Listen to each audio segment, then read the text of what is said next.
Seorang perempuan asal Tiongkok bernama Wang Xiao yang baru berusia 24 tahun menderita gagal ginjal tahap akhir. Tanpa transplantasi ginjal, dokter mengatakan kemungkinan hidupnya hanya bertahan 1 tahun. Namun sayangnya tidak ada satupun anggota keluarga yang cocok untuk menjadi donor. Di tengah keputusasaan, seorang teman menyarankannya untuk memasang iklan pernikahan di sebuah kelompok pendukung pasien kanker. Dalam iklan itu ia menulis bahwa dirinya mencari pria sakit parah yang bersedia menikah dengannya dan mendonorkan ginjalnya setelah meninggal. Sebagai balasannya, ia berjanji akan merawat pria tersebut dengan sepenuh hati selama masih hidup. Beberapa hari kemudian, iklan itu mendapat respon dari Yu Jianping, pria berusia 27 tahun yang menderita kanker tulang stadium akhir. Yu memiliki satu kekhawatiran besar. Jika ia meninggal, siapa yang akan menjaga ayahnya? Karena itu, Yu menerima tawaran Wang dengan satu syarat, bahwa setelah dirinya meninggal, Wang harus merawat ayahnya. Pada Juli 2013, tanpa sepengetahuan keluarga masing-masing, mereka mendaftarkan pernikahan mereka secara resmi. Hubungan yang awalnya dimulai dengan perjanjian saling menguntungkan itu perlahan berubah menjadi hubungan penuh kasih sayang yang tulus. Wang menemani Yu menjalani pengobatan kanker dan sebaliknya Yu juga selalu menemani Wang menjalani cuci darah. Setiap hari Yu memasak sup untuk membantu pemulihan Wang, sementara Wang yang ceria dan optimis perlahan mengembalikan semangat hidup Yu.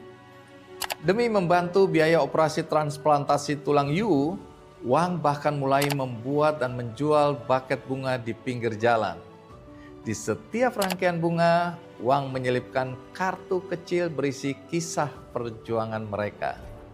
Usahanya tersebut menarik banyak donatur yang bersimpati hingga terkumpullah sekitar 500.000 yuan atau sekitar 1 miliar rupiah pada waktu itu, termasuk dari donasi orang-orang yang tersentuh akan cerita mereka.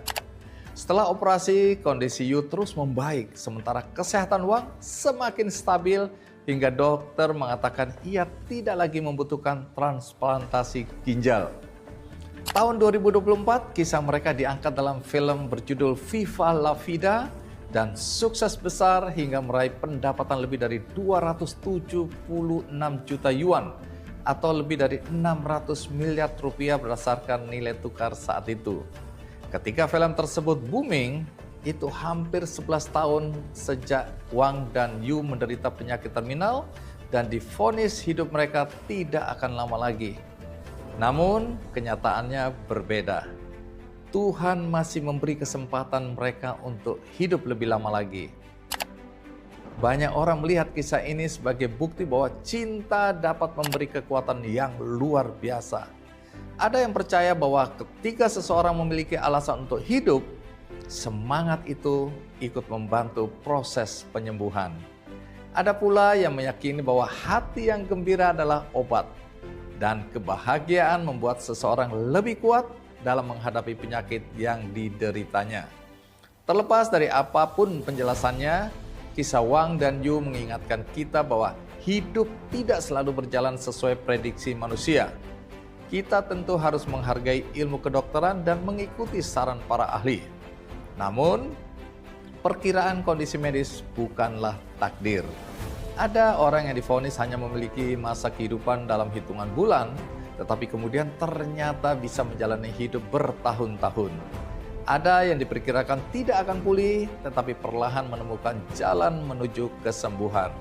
Karena itu, ketika menghadapi masa-masa sulit, jangan biarkan ketakutan terhadap sesuatu yang belum terjadi mengambil seluruh hidup kita hari ini. Jika hidup memang memiliki batas, selama kita belum mencapai garis akhir, berarti kita belum selesai. Kita tidak pernah benar-benar tahu apa rencana Tuhan dalam hidup kita.